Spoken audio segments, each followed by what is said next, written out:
Puisque tout le monde est prêt, je me dis, on va commencer. Oh, quelqu'un va aller ma Bible.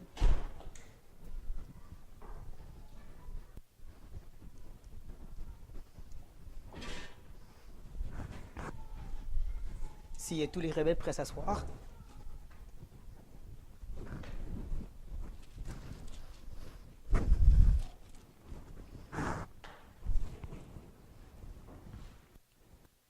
Laissez aux gens le temps de s'asseoir et ensuite, je vais commencer par la prière.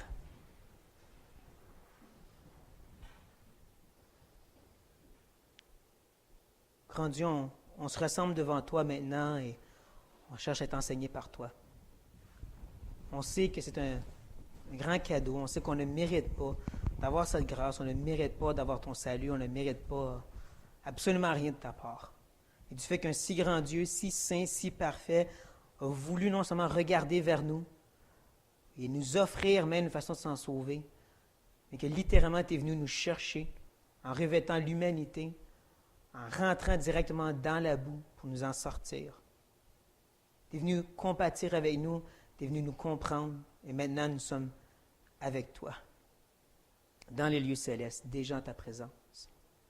Ce matin, on veut regarder la prière, on veut regarder cette communion qu'on a avec toi, cette communication intime, et espérément en apprendre davantage. Ce matin, Seigneur, on veut aussi regarder notre interaction avec les gens du dehors. Et on demande que tu nous enseignes sur comment interagir avec toi, comment interagir avec eux. Parce que c'est vraiment ça notre besoin, notre demande, et c'est de ça que Paul parle ce matin. Et donc, Seigneur, je te demande pour la capacité, la liberté que ma bouche puisse s'ouvrir et bien expliquer, que les cœurs de mes frères et sœurs puissent être aussi réceptifs que je l'ai été pendant cette semaine. Mais surtout encore plus, Seigneur, que nos vies démontrent ce que tu viens de nous enseigner, ce que tu viens nous partager. Que ça démontre, Seigneur, pas juste aujourd'hui, et pas non plus en se disant que ça doit être demain, mais à travers notre vie, à travers nos prochains jours, mois, vie, Seigneur, qu'on va vivre pour toi. On te loue et te remercie que tu entends ces prières et pour ta parole qu'on veut regarder ensemble. Amen. Eh bien, je crois que vous devriez savoir, on est rendu dans Colossiens, le chapitre 4. Et d'une certaine façon, je vous dirais qu'on va terminer les enseignements de Paul ce matin. Parce qu'à partir du verset 7 de la semaine prochaine, comme vous voyez, on va être rendu vraiment dans les dernières salutations de l'apôtre Paul. Et j'ai pris le temps de les mettre au tableau, au mur, pour ceux qui aiment lire d'avance, aiment se préparer. Là, vous savez, avec les dates, qu'est-ce qu'on va lire, il n'y a plus d'excuses. Mais là, comme je vous l'ai dit ce matin, Paul va vraiment conclure tous ces arguments qu'il nous a lancés depuis le début. C'est vraiment ça qu'on va voir dans les versets 2 à 6. Donc, je trouve que ça valait la peine de reculer un peu et de se rappeler c'est qu'est-ce que Paul nous a partagé depuis le chapitre 1. Ça va être quand même un résumé rapide, je vous promets, mais on l'a vu surtout, premièrement, la Christologie. Parce que c'est là que Paul a commencé, c'est ça son point de départ, Christ. Parce que c'est vraiment là qu'on commence. Tout commence par Christ. Mais ensuite, Paul a cherché à partager Christ à nous, en nous parlant de la réconciliation que Christ nous apporte, par laquelle on peut rentrer dans la présence du Père. Et ensuite, il nous a parlé de que son ministère, c'est de nous enseigner ces grandes vérités. C'est ça le combat qu'il menait pour les Colossiens, c'est ça qu'on a vu à partir du chapitre 2. Il combattait pour qu'ils comprennent la circoncision spirituelle, le baptême de l'Esprit, le fait qu'on était mort et ressuscité avec Christ. Et avant qu'il nous parle de cette nouvelle identité, il a pris le temps de nous parler comment le vieil homme, là, c'est des rudiments, c'est des règles de ce monde, c'est à mettre de côté. C'est ce qu'eux amenaient, les faux enseignants, on rejette ça. C'est comme ça qu'il a terminé le chapitre 2, pour ensuite arriver au chapitre 3 puis nous parler du nouvel homme, de notre nouvelle identité en Christ. Il nous disant justement, puisque le nouvel homme est mort, mettez-le à mort. Il est déjà mort. Mais aussi, revêtez le nouveau. Et c'est ça qu'on a vu en très longue section, où est-ce qu'il nous a parlé qu'on revêt des entrailles de miséricorde, de douceur et de bonté. Tout ça motivé par l'agapé et dirigé par le règne de la paix. Et qui nous amène à avoir une attitude de reconnaissance envers Dieu. C'est en prenant ce nouvel homme que Paul a dit maintenant pour chacun de vos vies, vos rôles respectifs, voici la façon dont vous devez le mettre en pratique. Les femmes et les maris, les enfants et les pères, et bien sûr, enfin, on a vu les esclaves et les maîtres. Et c'est rendu aux esclaves que j'ai cherché à vous montrer que l'enseignement premier que Paul donne aux esclaves, ce n'est pas pour les employés, C'est pour tous et dans toutes circonstances. Il nous a montré ça par 2 principes importants qui vaut la peine qu'on regarde encore vite, vite. Il nous a parlé, premièrement, que tout ce qu'on fait doit être fait pour le Seigneur. Et ça, c'était très important, que si tu ne le fais pas pour le Seigneur, bien, pose-toi la question, tu le fais-tu pour la chair, donc? Et il nous a montré que c'est ça qui est dangereux parce qu'il a partagé le 2e principe. Le fait que, si tu ne sèmes, la loi, je veux dire, de la récolte. Ce que tu sèmes, tu vas récolter. Si tu sèmes pour le mal, pour la chair, tu vas en avoir des conséquences du mal et vice-versa. Ce principe de récolter le bien puis le mal, ce n'est pas les bouddhistes qui ont inventé ça, le Moyen-Âge, ça vient directement de Dieu. C'est Dieu qui a créé le principe, c'est Dieu qui contrôle le principe. Tu fais le mal, tu as le mal, tu fais le bien, tu as le bien. Et je vous parle de cette idée que Paul il est parti de la famille, le petit cercle, pour aller ensuite d'un grand cercle et l'appliquer à tout le monde, parce que c'est ça qu'il va faire en terminant ce matin. Il va justement nous parler du cercle le plus petit qu'il connaît, le plus intime possible, nos vies individuelles. La famille, c'est quand même assez grand, puis là, après ça, tu as chacun de nous. Puis là, après ça, il va se tourner vers le plus grand cercle qu'il connaît, le monde au complet. Et tout ça sous la bannière de ce qu'on pourrait appeler les communications. Justement, le titre de mon message, c'est les communications. Dans les versets 2 à 4, il va parler de la communication avec Dieu, la prière, puis ensuite, 5 à 6, les communications avec les gens autour de nous. Donc là, on va commencer avec le verset 2. Persévérez dans la prière, veillez-y avec action de grâce. C'est un petit verset, c'est vrai, mais en réalité, ça nous en dit beaucoup. Je considérais que le verset 2, c'est vraiment le résumé de tout ce que Paul enseigne sur la prière à travers toutes ses épîtres. Parce qu'il nous présente premièrement les 2 catégories de prières qui existent. On va les revoir. Mais il nous parle aussi de 2 attitudes qui sont grandement importantes et toujours attachées à la façon qu'on s'approche dans la prière. La première, c'est la persévérance. Persévérer, qui est le mot proskarterio. Un beau gros mot composé. Et le mot pros, ça veut dire interagir. Donc, c'est actif. Et le mot carterio, ça veut dire une force qui endure. Donc, c'est l'idée que, pas juste tu supportes la chose et tu avances, mais tu restes actif. C'est pas juste qu'on porte les fardeaux des gens, c'est qu'on les apporte à Dieu activement. C'est de ça qu'il parle quand il parle de la persévérance. Et le mot veiller, c'est le mot grégorio, qui parle premièrement d'être réveillé physiquement, là, alerte, mais aussi spirituellement, émotionnellement, mentalement, alerte aussi. C'est pour ça que les premiers chrétiens donnaient le nom à leurs enfants Grégory. Parce qu'il y avait un désir justement que leurs enfants soient spirituellement réveillés. C'est de là que ça vient ce nom-là, de Grégorio, de veiller. Et donc quand on parle de veiller, là, on parle autant que physiquement on se force de rester réveillé, surtout quand on se lève vraiment tôt pour prier ou on prie vraiment tard le soir. Mais c'est aussi que spirituellement, on se rend compte que c'est un combat. Ça fait partie de l'arme qu'on utilise pour se battre contre les forces spirituelles. Donc, on reste alerte dans ce sens-là. Et quand on regarde dans la Bible, on voit que de veiller et prier, c'est souvent intimement lié ensemble. Il y a plein d'exemples que j'aurais pu vous montrer, mais pour moi, le meilleur, c'est celle qui vient du Seigneur dans le jardin de Gethsémani. Veillez et priez, afin que vous ne tombiez pas dans la tentation. L'esprit est bien disposé, mais la chair est faible. Non seulement on voit que veiller et prier est intimement attachés ensemble, mais là, on voit que c'est par eux qu'on est préservé de la tentation. C'est par eux, comme ça dit dans Thessaloniciens, qu'on est resté dans la lumière, qu'on peut demeurer là. Donc, quand on parle de veiller et de persévérer, on comprend donc c'est l'idée que dans les déserts, quand c'est difficile, on continue à avancer. On reste actif et on reste réveillé quand on s'affaiblit puis on se fatigue pour dire « Aide-moi Seigneur ». Parce que c'est toujours attaché, comme on est en train de voir maintenant, à la prière. Et parlant de persévérer et la prière, j'aimerais vous partager une citation de M. Spurgeon. « Les portes du ciel ne doivent pas être prises d'assaut par une seule arme, mais par beaucoup. N'épargnez pas les flèches, chrétiens. Regardez et assure-toi qu'aucun des armes de ton arsenal ne soit rouillé. Assiégez le trône de Dieu avec une centaine de mains et regardez la promesse avec 100 yeux. Vous avez un excellent travail dans la main, parce que vous devez déplacer le bras de celui qui déplace le monde. Recherchez alors tous les moyens pour déplacer ce bras. Veillez à ce que vous appliquiez toutes les promesses, que vous utilisez tous les arguments, que vous luttez avec toute votre force.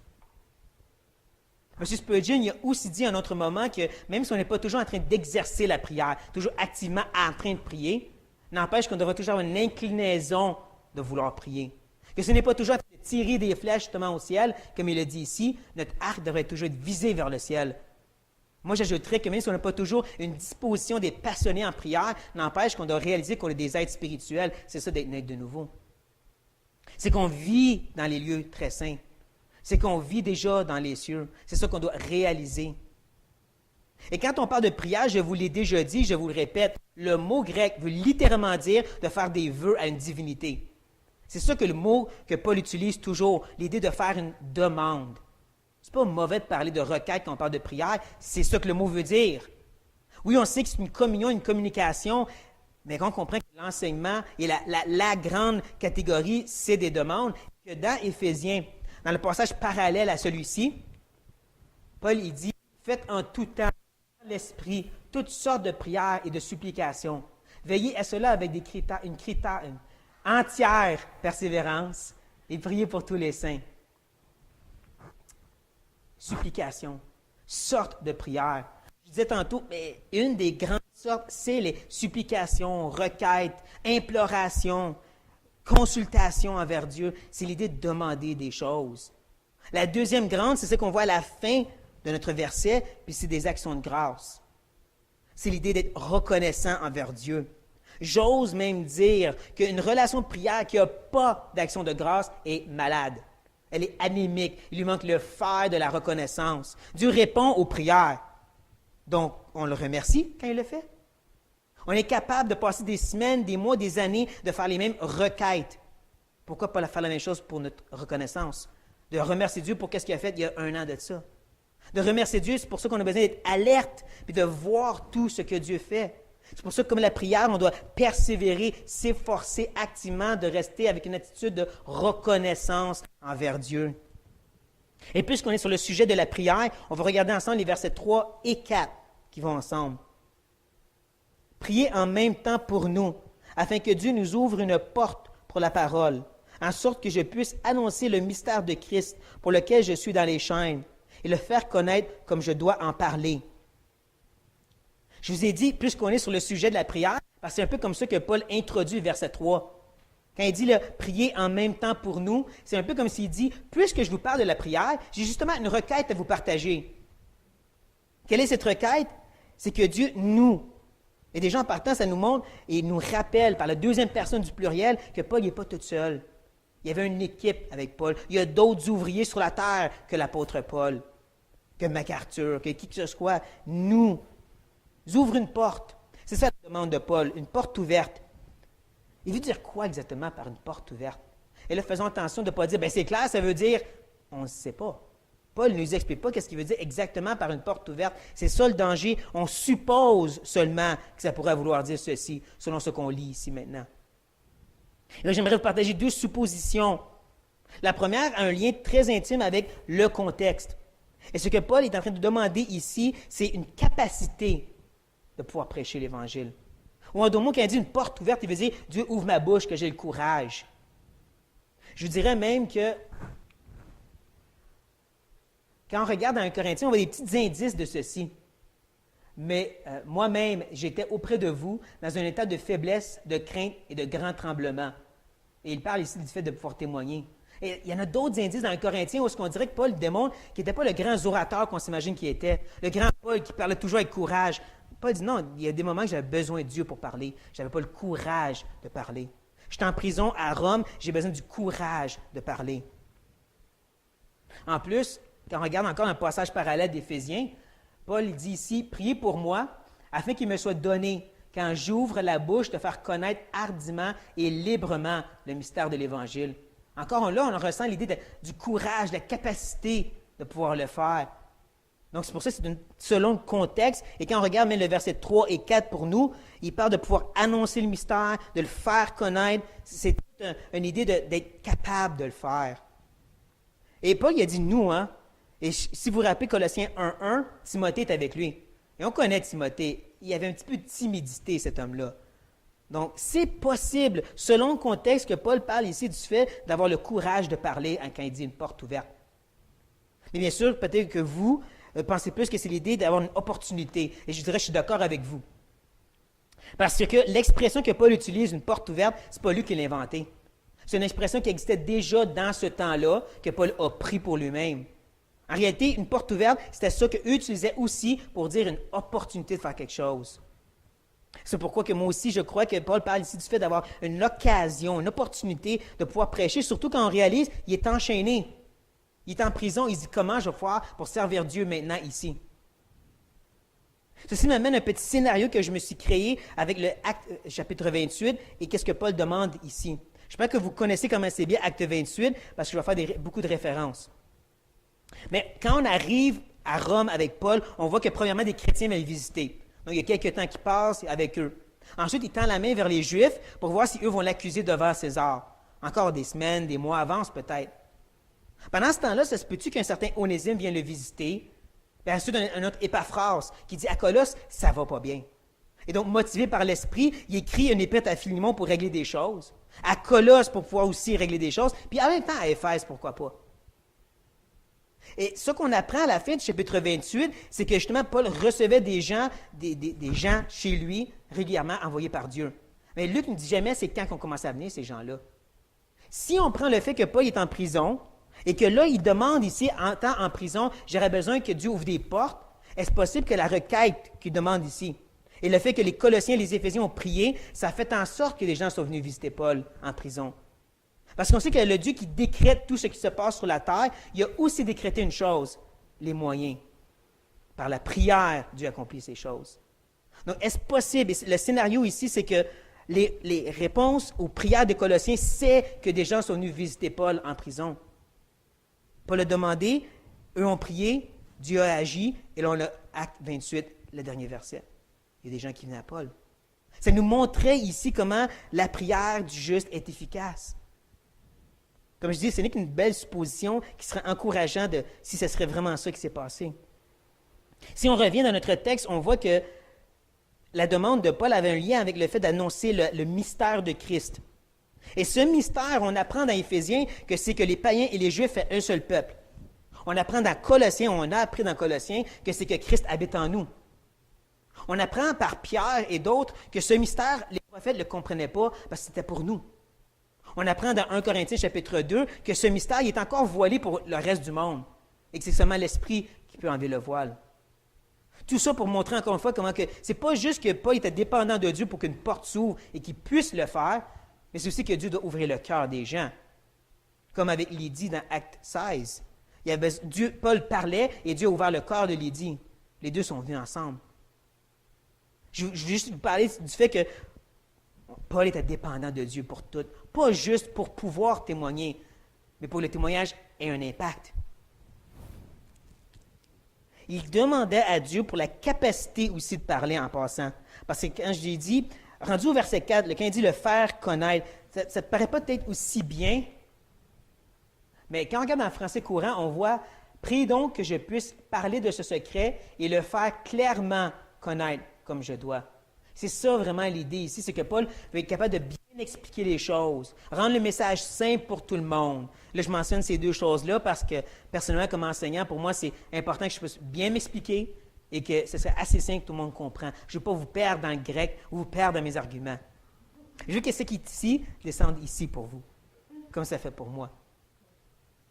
Et donc, quand Paul parle ici du fait de pouvoir le faire connaître, il nous rappelle son ministère. Vous vous rappelez, je ne sais pas, Colossiens 1, les versets 24 à 28, ce qui nous dit que son ministère, c'est d'expliquer les profonds secrets de la parole. C'est qu'avec sagesse, il puisse instruire et exhorter. C'est de ça qu'il parle ici. Et quand il dit enfin, comme je dois en parler, il y a deux façons de comprendre ce qu'il veut dire par ceci. Entre, il se répète. Il a dit qu'il veut être capable de bien expliquer, ça serait important que je puisse bien en parler. Il se répète pas, il fait ça des fois, se répéter. Mais personnellement, moi, je pense plus de l'autre côté. C'est que Paul parle de l'obligation. Je dois en parler. Comme il le mentionne dans 1 Corinthiens 9,16. Si j'annonce l'Évangile, ce n'est pas pour moi un sujet de gloire, car la nécessité m'en est imposée. Et malheur à moi si je n'annonce pas l'Évangile. Et quand on regarde dans la traduction du Sommeur, ça dit « Demandez donc à Dieu que par ma prédication, je puisse faire connaître clairement, encore une fois, ce message comme il est de mon devoir de le faire. » Oui, c'est le même verset. Ils ont séparé différemment. Il ne faut pas oublier les versets, c'est pas séparé partout pareil. Puis il n'y avait pas de verset en ce temps-là. Donc, c'est libre à tout le monde. Mais tant que vous comprenez la fin, comme il est mon devoir, que Paul parle de l'obligation. Et je trouve que c'est important de réaliser que Paul termine tout ceci en disant l'obligation que je dois prêcher, en cause de où est-ce qu'il va s'en aller après. Mais avant d'y aller, je vais juste faire un petit avertissement que je me suis rendu compte en lisant plusieurs commentateurs. C'est qu'on prend les versets 3 et 4, on prend la requête de Paul de pouvoir prêcher l'Évangile, puis on dit la seule requête qui compte, c'est de pouvoir prêcher l'Évangile et de gagner des âmes. C'est vraiment ça l'erreur qu'on pourrait faire, tu vois. Pour Paul, c'est juste ça qu'il mentionne, donc c'est juste ça qui compte. Ce serait une erreur. Comme je l'ai dit, on ne sait pas exactement ce que Paul voulait dire par ouvrir des portes. Et quand on arrive dans Philémon, rappelez-vous que Philémon est écrit en même temps et à la même église. Il leur dit, en même temps, préparez-moi un logement, car j'espère que vous êtes rendus grâce à vos prières. Il parle ici que grâce à leurs prières, il va être libéré de prison. Puis là, il dit, sa requête ici, c'est que des portes s'ouvrent. C'est-tu possible que Paul avait dans la tête quand il disait que des portes s'ouvrent, qu'il soit libéré de prison? C'est à ça qu'il pensait. Mais Dieu a dit, non, moi j'ai un meilleur plan pour toi, je vais envoyer des gens dans ta prison à place. Et le Seigneur fait souvent ça, n'est-ce pas? Ah oui, Seigneur, faut que tu fasses ça. Non, je vais faire ça à la place. Et je vais répondre à la même prière en faisant ça. Mais on sait de toute façon que Paul a déjà demandé à être libéré d'un écharpe dans la chair. Il a déjà fait des demandes quand il était sous bout de mourir, comme dans 2 Corinthiens. Donc, ce n'est pas que Paul, il a juste ça dans la tête, il faut gagner des âmes, mais c'est qu'il veut nous enligner à quelque part, qui me ramène justement au fait qu'il termine en disant l'obligation de témoigner. Parce que c'est de quoi qu'il veut nous parler au verset 5 et 6, l'importance qu'on témoigne. Paul nous enligne en quelque part ici. Comme il fait toujours, le maître architecte de l'Écriture, il dit, je te cite à A, je vous ai amené à B, donc je vais terminer en parlant de l'obligation. Je vais parler de ma seule requête qui est de gagner des âmes, et je vais vous amener au fait que vous devez témoigner aussi. Et vous allez voir qu'à quel point il va vraiment mettre l'emphase sur l'obligation quand on regarde les impératifs qui n'arrêtent pas de nous garrocher dans les versets 5 et 6. Commençons par le verset 5. Conduisez-vous avec sagesse envers ceux du dehors et rachetez le temps. Donc, premièrement, de conduire. Conduisez-vous. Qui est le mot péripatéo. On l'a déjà vu ensemble, ce mot-là. Ce mot, ça parle de marcher comme de marcher avec le Seigneur. Littéralement, le mot veut dire de tourner en rond. Comme quand vous faites vos petits train-train de votre jour au quotidien, bien, agissez avec sagesse. Marchez votre vie de tous les jours avec sagesse envers, qui est encore le mot pros, comme on l'a vu au début. Le mot d'interaction personnelle, actif, avec ceux du dehors. Et là, je ne pense pas que j'ai besoin de vous prouver que le ceux du dehors, c'est des non-sauvés. Ce n'est pas la première fois que Paul l'utilise de cette façon. Donc, on doit agir avec sagesse avec ceux du dehors. Pourquoi? Mais on sait, les gens du dehors, les gens non sauvés, regardent à la loupe les chrétiens, puis ils ont plein de préjugés. Puis c'est pas nouveau en passant. Quand on regarde dans les premiers siècles, les chrétiens étaient appelés incestueux parce qu'ils mariaient leurs frères et sœurs dans la foi. Ils étaient appelés cannibales parce qu'ils mangeaient de la chair puis ils buvaient du sang dans le repas du Seigneur. Ils étaient appelés athées. Oui, des chrétiens étaient appelés des athées parce qu'ils n'adoraient pas les dieux. Puis il n'y avait même pas d'idole dans leur maison. C'est des athées. Même au Québec, là, si on recule de juste une centaine d'années, 1700, 1800, le temps que les chrétiens sont arrivés ici, ils étaient appelés des hérétiques, des fanatiques. Il a fallu qu'ils se battent pour convaincre les catholiques qu'ils n'allaient pas les amener en enfer, mais amener la vérité. Et ce n'est pas nouveau. Encore maintenant, les gens regardent les chrétiens, puis qu'est-ce qu'ils se disent? Bien, c'est des gens remplis de règles et de commandements. Ils disent c'est des gens remplis de haine qui se mangent les uns les autres. C'est rempli tellement de haine qui sont homophobes et qui haïssent tout le monde sauf eux autres. Ils regardent les chrétiens, puis qu'est-ce qu'ils voient? C'est des hypocrites. Ils disent une chose, puis ils font le contraire. Hein? Romains 2. Tu dis ne fais pas, puis combien de chrétiens en ceux vont le faire après? C'est comme je vous ai déjà dit, M. Mahatma Gandhi, l'homme de la paix, a déjà dit, je serais devenu chrétien, mais j'en connaissais trop, parce qu'il faisait dur. Il a aussi dit, j'ai appris cette semaine, le Christ, je l'aime bien. Les chrétiens, pas vraiment, parce que les chrétiens ne sont pas comme le Christ. C'est triste à dire, mais il y en a des chrétiens qui font tellement dur qu'ils ne ressemblent pas à Christ. Et je ne parle pas des olé, puis je ne parle pas non plus des réglementés, je parle de nous autres. Une fois, on fait dur. Et c'est pour ça qu'on doit agir avec sagesse dans la façon qu'on se présente aux non-sauvés, dans la façon qu'on vit autour d'eux autres. Est-ce qu'ils voient des règles? Est-ce qu'ils voient des hypocrites? Ou est-ce qu'ils voient quelqu'un qui a une relation avec Dieu? Le deuxième impératif ou commandement, C'est de racheter le temps. Et là, je suis sûr que vous avez entendu plein de messages sur ceci, donc je ne vais pas trop m'acharner, mais je vais vous présenter les mots. De racheter, c'est un mot qui était utilisé pour parler du marché des esclaves lorsqu'on les achetait. Et je pense que vous comprenez que quand tu achètes un esclave, il t'appartient totalement. Le mot racheter parle d'un rachat total. Il est tout à toi. Et il parle du temps, qui n'est pas le mot chronos, les minutes et les secondes, mais kairos, les temps, les opportunités.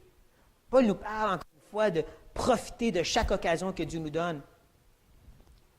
En parlant du temps, j'aimerais vous présenter certaines visions du temps de d'autres peuples. Les Égyptiens, eux autres, représentaient le temps par un serpent, parce qu'il se faufile rapidement, il rampe et tu ne te rends pas compte autour de toi, comme le temps qui se faufile. Les Grecs, eux autres, le représentaient par une statue, un homme avec des longs cheveux vraiment longs en avant, puis chauve en arrière. Et l'image, c'est que profite de ce qui est en avant de toi, parce que tu ne peux rien faire pour ce qui est en arrière. Et Dieu, combien de fois que dans la Bible, on voit le jour du Seigneur, le jour du salut, un temps pour chaque chose, les derniers temps. Pour un Dieu qui n'existe pas dans le temps, y en a-t-il des choses à nous dire sur comment on utilise notre temps? On devrait le prendre au sérieux. Et quand on fait le lien avec racheter le temps et le fait qu'il parle de notre témoignage, quand les non-sauvés nous regardent, qu'est-ce qu'ils voient de la façon qu'on rajoute notre temps? Est-ce qu'ils voient justement quelqu'un qui sont passionnés de Christ, que Christ est leur vie, ou quelqu'un qui suit leur religion? Qu'est-ce que tu as fait en fin de semaine? J'ai été à l'église. Devine quoi? Les témoins de Jéhovah vont à l'église, les catholiques vont à l'église. Ça veut dire quoi, tu es allé à l'église? Là, je ne parle pas du fait que du vendredi soir jusqu'à dimanche matin, il faut avoir des réunions de prière et louange. Mais quand même, les non-sauvés nous regardent. Qu'est-ce qu'ils voient dans la façon qu'on utilise le temps, dans la façon qu'on agit avec eux? Est-ce qu'ils voient la différence entre toi et le témoin de Jéhovah? C'est ça la question à se poser. Et là, on passe du témoignage non-verbal au verbal. Verset 6. Que votre parole soit toujours accompagnée de grâce, assaisonnée de sel, afin que vous sachiez comment il faut répondre à chacun. On continue à voir ici comment Paul il met le paquet sur les obligations. Il ne dit pas « ça serait bien si vos paroles que votre parole ». On l'entend peut-être pas aussi bien en français, mais c'est vraiment « il faut que vos paroles soient toujours ». Il y a un lien ici avec le temps parce que c'est vraiment chaque moment. À chaque fois, tu ouvres ta bouche. Que ce soit accompagné de grâce et assaisonné de sel. Deux expressions qui m'ont donné beaucoup de fil à retordre, parce que même si on pense qu'est-ce que ça pourrait vouloir dire, on ne sait pas non plus. On fait que des suppositions, encore une fois. Comme accompagné de grâce. Possiblement, Paul ici, il parle du fait que quand on est tellement imbibé de la grâce, que c'est juste de tout ça qu'on parle. Comment c'est merveilleux la grâce, comment on a goûté la grâce. De l'autre côté, il y a cette idée qu'on parle avec une façon gracieuse, respectueuse, gentille, si vous aimez, avec douceur, le nouvel homme devrait faire. Personnellement, moi, je mélange les deux ensemble, puis je dis, si tu es imbibé de la grâce, tu vas être gentil avec les gens. Puis pour être gentil avec les gens, tu as besoin de la grâce. Oui? En anglais?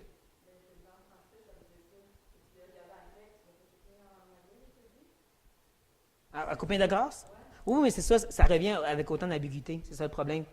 Ça revient avec le fait qu'il faut qu'il y ait de la grâce. Mais on ne sait pas ce que ça veut dire quoi avoir de la grâce. Tu comprends? Ça peut que tu parles de la grâce ou que tu parles gentiment avec les gens.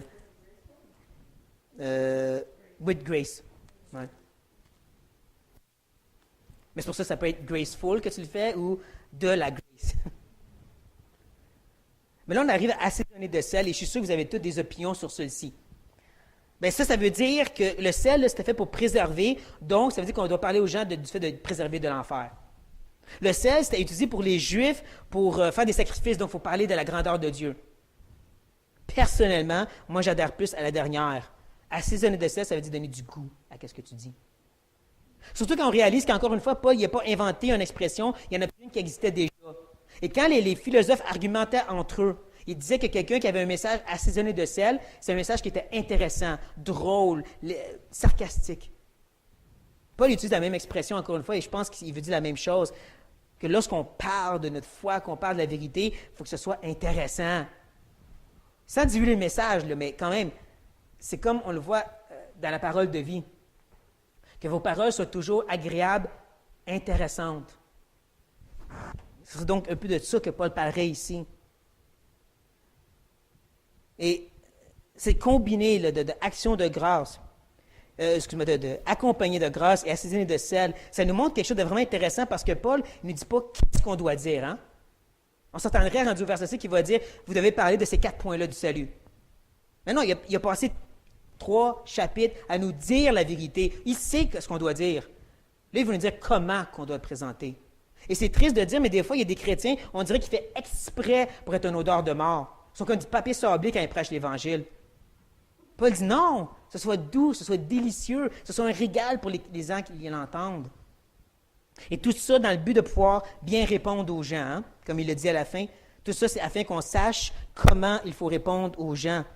Ou, comme Pierre le dit, « Mais sanctifiez dans vos cœurs Christ le Seigneur, étant toujours prêt à vous défendre avec douceur et respect, devant quiconque vous demande raison de l'espérance qui est en vous. » Déjà encore, on voit l'idée de la douceur et du respect. Et quand Pierre parle de défense et que Paul parle de répondre, on comprend bien sûr que ce n'est pas juste le fait d'avoir tous les bons arguments et d'être bon pour débattre.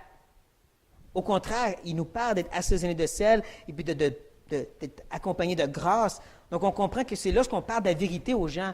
Est-ce qu'ils entendent « Viens suivre ma religion » ou est-ce qu'ils entendent « Voici la façon d'être délivré de l'enfer. Voici la façon d'être en communion avec Dieu. » C'est ça de bien répondre, c'est ça de pouvoir défendre.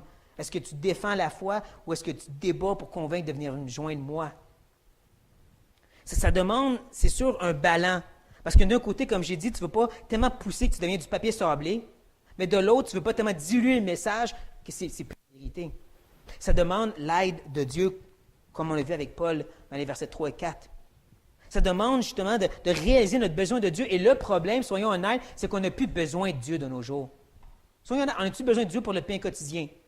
Non, nos frigos sont pleins. On a-tu besoin de Dieu pour pouvoir à nos besoins? Non, tu peux avoir du crédit pour t'acheter une maison.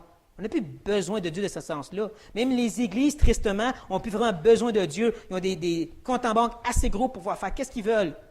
Puis je ne parle pas des grosses églises aux États-Unis, hein, au Québec. Ils sont capables de faire les projets qu'ils veulent sans que Dieu soit dedans. On est bien capable d'être sans Dieu. C'est ça qui est triste. C'est pour ça qu'on a besoin d'être alerte, de se réveiller puis de réaliser qu'on est beaucoup plus enchaîné que Paul l'était à Rome. On est esclave de nos travails et de nos occupations. En réalité, on est par-dessus le coup du bourbier de tous les délices que le monde nous offre pour répondre à la chair. On néglige à quel point qu'on est justement en train de prendre ces mêmes choses que les gens prennent pour enlever leur douleur. Nous, on les prend, nous, qu'on n'a plus de douleur parce qu'on a Dieu. On a besoin que Dieu, pas juste ouvre, mais défonce les portes de nos cœurs et de nos églises. Il y a besoin que cette eau jaillissante puisse venir avec toute la chaleur du ciel et réchauffer nos cœurs. On a besoin que Dieu nous réveille et nous fasse réaliser à quel point qu'on a besoin de lui pour qu'on lui demande ce secours avec persévérance. De réaliser que les gens de ce monde nous regardent et c'est qu'est-ce qu'ils voient, la religion baptiste ou des gens qui ont une relation avec Christ. On a besoin de Dieu pour savoir justement comment interagir avec eux et comment leur parler. Lorsqu'on parle aux gens du jugement de Dieu, est-ce qu'ils entendent du jugement de notre bouche? Est-ce qu'ils ressentent qu'on est sur un piédestal, sur notre tour d'ivoire, en train de dire « je vais te sortir de là » ou est-ce qu'on est avec eux disant « moi aussi, je suis un pécheur, je vais montrer comment Dieu m'a sorti de là ». Lorsqu'on parle de la simplicité de la croix, est-ce qu'on leur présente avec une joie? Est-ce que c'est fait d'une façon drôle, légèrement? Là, dis-moi pas, ben là, Martin, c'est l'Évangile, il ne faut pas être drôle. Je parlais avec chacun d'entre vous. On est bien capable de faire des farces, même quand on parle des choses spirituelles. On est capable de faire ça avec les non-sauvés aussi. On a besoin que Dieu nous montre et nous aide dans nos interactions avec les autres. J'aimerais terminer, bien sûr, en lui demandant cette aide. Grand Dieu, on est tellement bénis, juste du fait que tu nous as donné une nouvelle naissance, une nouvelle vie, et du fait qu'on peut te prier. Et ce qu'on fait maintenant, Seigneur, c'est te demander d'ouvrir nos cœurs, les yeux de notre âme, et nous faire réaliser nos besoins comme les Éphésiens, qui avaient tout, qui étaient fidèles, mais qui avaient besoin que les yeux de leur cœur s'ouvrent, parce qu'il y avait des froideurs qui arrivaient. Et comme on a vu tristement dans l'Apocalypse, la froideur a envahi, le feu s'est éteint. On a besoin, Seigneur, que tu nous ouvres les yeux, que tu nous rends alertes, parce qu'on est en train de s'enfoncer par-dessus la tête et bientôt on va être noyé. On a besoin de voir les chaînes qu'on s'imagine qu'on n'a pas. Et Seigneur, on a besoin que tu nous délivres de toutes ces choses. Comme tu nous as délivrés une fois pour toutes de l'enfer, on demande que tu nous aides maintenant. On demande, Seigneur, que tu nous secours dans nos besoins et qu'on demande surtout pour la capacité de vivre la vérité, de vivre l'Évangile pour que les gens voient dans nos vies Christ. Pas juste ils l'entendent quand on prêche l'Évangile, qu'ils le voient dans nos vies. On a besoin, Seigneur, que tu nous aides dans la façon qu'on interagit et qu'on parle avec les gens de ce monde. Qu'on leur parle comme tu nous parles, avec tendresse, avec amour, avec gentillesse. Seigneur, tu rends la vie intéressante si vraiment on s'arrête et on regarde les couchers de soleil, les arcs-en-ciel quand il pleut, il y a du soleil, toutes des belles choses assaisonnées dans notre vie si on est alerte. Ces non-sauvés souffrent sous le poids de leur péché qui va les amener directement en enfer. Ils ont besoin de cet assaisonnement. Aide-nous. Ô grand Dieu, aide-nous. Amen.